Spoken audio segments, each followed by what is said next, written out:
अस्सलाम वालेकुम स्टूडेंट। अब हमारे पास इस वीडियो के अंदर जो चैप्टर है वो है chapter number 26, that is biotechnology. इस चैप्टर ने काफ़ी स्टूडेंट्स को परेशान किया हुआ है, बट इंशाल्लाह इन नियर फ्यूचर मैं इसकी डिटेल वीडियो बनाऊंगा, तो होपफुली आपको बहुत ज़्यादा हेल्प होगी। अच्छा, क्या कहता है पहले एमसीक्यूज़ में? Cloning of genes create an identical copy of a DNA sequence. The process of cloning is significant for what reason. अब भाई ये कह रहे हैं कि भाई जीन की क्लोनिंग से एक ही डीएनए सीक्वेंस की बहुत सारी कॉपीज़ बन जाती है, सही है, आइडेंटिकल कॉपीज़ बन जाती है। The process of cloning is significant for what reason, अब क्यों कराई जा रही है क्लोनिंग, सही है। तो भाई अब क्वेश्चन नंबर वन में क्या, option number one, to create a transgenic an organism, to diagnose genetic disorders, to study gene function। अच्छा, अब देखो ये जो प्रोसेस है ख़ास तौर पे ये क्लोनिंग जो होती है ये होती है पीसीआर में, सही है। और पीसीआर होता है डायग्नोस्टिक टेक्निक, सही है। तो डायग्नोस्टिक टेक्निक है ये। अच्छा, अब यहाँ पे ये इसका जो सही ऑप्शन है वो बी होना चाहिए, सही है। बट जब आप किताब उठा के देखोगे तो किताब के अंदर जो है जो जेनेटिक की कॉम्बिनेशन है उसके अंदर भी जीन की क्लोनिंग कराई जाती है, सही है। ट्रांसजेनिक एनिमल ऑर्गेनिज्म बनाने के लिए भी जीन की क्लोनिंग कराना ज़रूरी है। तो भाई ये भी होना, इसके लिए भी सिग्निफिकेंट है ये, क्लोनिंग के बगैर तो हो नहीं सकता। और फिर इसी के साथ साथ जीन के फंक्शन की स्टडी करने के लिए भी उसको क्लोन करना तो लाजमी है। तो इसका सही ऑप्शन आपका है ऑल ऑफ देम, सही है। अच्छा भाई, बुक की लाइन है, पहली ही हेडिंग है क्लोनिंग ऑफ जीन, तो उसके अंदर ये सब आ जाता है। अच्छा, DNA sequencing is a technique used to determine the sequence of nucleotides in a DNA molecule. What is the significance of DNA sequencing? अब डीएनए सीक्वेंसिंग की क्या सिग्निफिकेंस है? अब देखो कह रहा है to identify genetic variation, gene की जो डीएनए की सीक्वेंसिंग हम निकालते हैं तो उसके अंदर क्या कर रहे हैं, जेनेटिक वेरिएशन को पता कर रहे हैं to create a transgenic organisms and to study gene expression, all of the above। अच्छा, अब डीएनए सीक्वेंसिंग के उस पे जब मैं गया टॉपिक के अंदर, तो अच्छा इस किताब के अंदर बहुत सारे टॉपिक्स को ना मिक्स करके लिखा हुआ है। तो जब मैंने डीएनए सीक्वेंसिंग को खोला तो उससे आगे फिर डीएनए एनालिसिस भी आ गया, और उसके आगे फिर लिखा हुआ है कि जो डीएनए की एनालिसिस है, सीक्वेंसिंग है, वो जेनेटिक वेरिएशन को पता करने के लिए, जीन एक्सप्रेशन को पता करने के लिए आपके पास की जाती है। अच्छा, अब जब ये दो ऑप्शन उस किताब के अंदर लिखे हुए हैं तो अब दोनों ऑप्शन को आप एक एक करके तो टिक नहीं कर सकते, तो इसका answer all of the above ही होगा। ऑल्थो कि ये वाली बात टू क्रिएट ट्रांसजेनिक ऑर्गेनिज्म ये किताब में डायरेक्टली नहीं लिखी हुई, बट मैं आपको बता दूं भाई, सीक्वेंस पता होगी तभी तो अपनी मर्जी का जीन निकालोगे और तभी उसको आप किसी एनिमल में, दूसरे ऑर्गेनिज्म में लगा पाओगे। अच्छा, DNA analysis is used to identify genetic disorder. What is the purpose of DNA analysis? अब यहाँ पे 1 सेकेंड के भी क्या पर्पस था DNA analysis का? A sequence of nucleotide in DNA, study gene expression, identify genetic variation and all of the above. भाई देखो क्या कह रहा है, जेनेटिक डिसऑर्डर को पता लगाने की एक टेक्निक है डीएनए एनालिसिस, सही है। अब जेनेटिक डिसऑर्डर आपको कैसे पता चलेगा? जब आप उसकी सीक्वेंसिंग मालूम करोगे, सही है। सीक्वेंसिंग मालूम करोगे तो भाई अब आपको ये सीक्वेंसिंग मालूम होगी तो अब आप उसको कंपेयर करोगे किससे? एक नॉर्मल से। तो नॉर्मल और जब आप डिजीज़ को जब कंपेयर करोगे तो आपको क्या दिखेगा? डिफरेंस दिखेगा, और वो डिफरेंस जेनेटिक वेरिएशन कहलाता है। तो भाई ये अल्टीमेटली जेनेटिक वेरिएशन भी आ गया इसमें, और sequencing of nucleotide and DNA ये भी आ गया, और ऑब्वियसली जब आप ये करो तो जीन एक्सप्रेशन की स्टडी भी कर रहे हो, तो ऑल ऑफ देम। अब इन्होंने सारे एमसीक्यूज ने एक ही जैसे रखे हुए हैं, पता नहीं क्यों।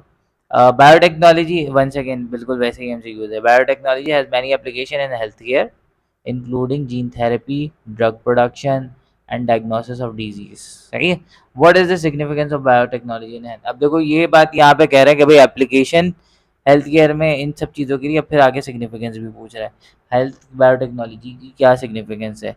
भाई जीन की फंक्शंस को हम पढ़ लेते हैं, सही है। इसी के साथ डेवलप न्यू मटेरियल से मतलब है भाई, जैसे हमने ऐसे ट्रांसजेनिक एनिमल्स, ट्रांसजेनिक प्लांट्स बनाए जिससे हमें अलग तरह के प्रोटीन्स, ये बहुत सारी चीज़ें मिली हैं, तो ऑब्वियसली ये भी सिग्निफिकेंट, ये भी इम्पोर्टेंट है। फिर इम्प्रूव एनिमल वेलफेयर, सही है ना। तो ये तीनों चीज़ें इसके अंदर आ रही हैं बायोटेक्नोलॉजी की हेल्थ केयर सिस्टम के अंदर। ये तमाम तर चीज़ें आ रही हैं भाई, स्टडी करोगे जीन के फंक्शनिंग की तभी आप कुछ कर पाओगे। Further more animal welfare, obviously animal से रिलेटेड बहुत सारे हेल्थ केयर सिस्टम इन्वॉल्व है। इसी तरह से नया नए मटेरियल से मतलब है कोई ड्रग नया डेवलप कर लिया, तो इसका भी सही ऑप्शन ऑल ऑफ देम होगा। अच्छा, सबका आंसर यही है। Polymerase chain reaction is a technique used to amplify DNA.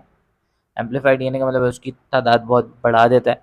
What is the significance of PCR? PCR को क्यों जो है हम इस्तेमाल करते हैं? अब देखो, पीसीआर की टेक का मतलब होता है जीन को क्लोन करना, तादाद बढ़ाना। अब ये तो ऑप्शन कहीं पे भी नहीं लिखा हुआ। अब पीसीआर करने के बाद हमें उस डीएनए, यानी कौन कौन सी टेक्निक है जिसमें हमें पीसीआर करने की ज़रूरत है? जब डीएनए की सीक्वेंसिंग मालूम कर रहे हो ना, तो तब भी आप डीएनए की बहुत सारी कॉपी बनाते हो पीसीआर के ज़रिए से, तो ये भी है। जब जेनेटिक डिसऑर्डर में जीन की स्टडी कर रहे हो, डीएनए सीक्वेंसिंग के लिए देखो, तब भी आप क्या करोगे? पीसीआर करोगे। और ऑब्वियसली जब जेनेटिक एक्सप्रेशन के लिए स्टडी करोगे तो पीसीआर करनी ज़रूरी है, तो इसका भी ऑप्शन ऑल ऑफ देम हो। सही है भाई। अच्छा, आगे क्या कह रहा है? Gel electrophoresis is a technique use to separate DNA fragment based on size. भाई जेल इलेक्ट्रोफोरेसिस ऐसी टेक्निक है जिसमें डीएनए के फ्रैगमेंट को जो है ना सेपरेट किया जाता है, किस बेस पे? साइज के बेस पे। What is the significance of gel electrophoresis? अब जेल इलेक्ट्रोफोरेसिस की सिग्निफिकेंस क्या है? अच्छा भाई, अब यहाँ पे कह रहा है भाई जेल इलेक्ट्रोफोरेसिस की सिग्निफिकेंस क्या है? To study gene expression, to sequence DNA, to identify genetic variation. भाई ये तमाम तर चीज़ें आप देखो, डीएनए एनालिसिस पूरी आप जेल इलेक्ट्रोफोरेसिस की मदद से ही करते हो। तो जब आप डीएनए एनालिसिस कर रहे हो तो उसमें जीन एक्सप्रेशन की भी स्टडी आती है। उसके अंदर जो है, देखो जीन एक्सप्रेशन सिंपल है भाई। जीन एक्सप्रेशन हम कहते हैं कि भाई किसी भी डीएनए से कौन सा प्रोटीन बनेगा। और प्रोटीन क्या है? Protein is a sequence of amino acid. तो अब अमाइनो एसिड की सीक्वेंस वही होगी जो इस डीएनए में न्यूक्लियोटाइड की सीक्वेंस होगी। तो अगर आपको न्यूक्लियोटाइड की सीक्वेंस का पता चल जाए तो आप अमाइनो एसिड की सीक्वेंस इन प्रोटीन में भी पता लगा सकते हो। उसको हम कहते हैं जीन एक्सप्रेशन। तो भाई जीन एक्सप्रेशन की स्टडी करते हो, सीक्वेंस ऑफ डीएनए मालूम कर रहे हो, मतलब एक ही बात है ना। आइडेंटिफाई जेनेटिक वेरिएशन, तो भाई इसका भी ऑल ऑफ देम ही होगा। अच्छा, अब थोड़ा सा डिफरेंट, उसी तरह का ही एमसीक्यूज है। Sanger sequencing is a technique. अच्छा, सैंगर सीक्वेंस ये डीएनए सीक्वेंसिंग की टेक्निक है, is used to read sequence of DNA. सही है। What is the significance of Sanger sequence? भाई डी, इन अदर वर्ड्स ये वही पूछा गया है भाई, डीएनए सीक्वेंसिंग की सिग्निफिकेंस क्या है? देखो, दोनों ऑप्शन को बिल्कुल बिल्कुल कॉपी पेस्ट मारा गया है, पीछे भी यही ऑप्शंस थे सारे। इसका भी डीएनए सीक्वेंसिंग की क्या सिग्निफिकेंस है? जेनेटिक डिसऑर्डर्स को हम मालूम कर सकते हैं, डीएनए के सीक्वेंस को पता कर रहे हैं, एक्सप्रेशन को पता कर रहे हैं, ऑल ऑफ देम इसका आंसर होगा। अच्छा भाई, Southern blotting is a technique use to transfer DNA fragment from gel to membrane. What is the significance of Southern blotting? अब भाई साउथर्न ब्लॉटिंग का किताब में कहीं जिक्र नहीं है, बट ब्लॉटिंग का मतलब सिंपल ये होता है कि भाई जेल से उसको मेम्ब्रेन में ट्रांसफ़र कर लेना ताकि उसकी सीक्वेंसिंग का पता लग सके, आरएफएलपी सीक्वेंस का पता लग सके। तो भाई इसके अंदर भी क्या पूछा गया है? To identify genetic disorder, electrophoresis किया है ना, उससे हम यही तमाम तर चीज़ें पता लगाते हैं, तो इसके आंसर में भी ऑल ऑफ देम होगा। अब देखो ये एमसीक्यूज बिल, मुझे नहीं पता क्या सोच के इन्होंने ये एमसीक्यूज इस तरह के बनाए, इसकी कोई सेंस डायरेक्टली कोई बन नहीं रही, बट स्टिल किताब के अंदर भी, इस पूरे चैप्टर के अंदर, बुक के अंदर भी कोई चीज़ आधी अधूरी बातें लिखी गई हैं। तो खैर, I will make that easier for you ताकि आप उसको आसानी से समझ सको। Genomic maps are useful for genomic maps क्यों यूज़ होता है? Identifying gene associated with specific disease, creating genetically modify genomic map का इससे तो डायरेक्टली काम नहीं है। Analysing DNA methylation pattern, no. Detecting protein protein interaction, इसका सही ऑप्शन है ए।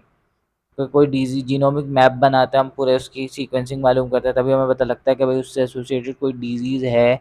जैसे मिसाल के तौर पे भाई कोई भी किसी किस्म का कोई जेनेटिक डिसऑर्डर हो गया तो वो उस मैप के ज़रिए से पता चल जाता है। अच्छा भाई, what is the significance of monoclonal antibody? Monoclonal antibodies के डायग्नोस्टिक पर्पस के लिए यूज़ किया जाता है, यूज़ फॉर डायग्नोसिस डिजीज़। अब ये कुछ एमसीक्यूज़ थे जो थोड़े बेहतर थे। ठीक है, होपफुली आपको ये समझ आई होगी। आप रीड कर लेना किताब को, तो उससे आपको जगह जगह पे इसके पॉइंट्स आपको मिलेंगे। बट इंशाल्लाह as soon as possible I will make the video of chapter as well. Thank you so much.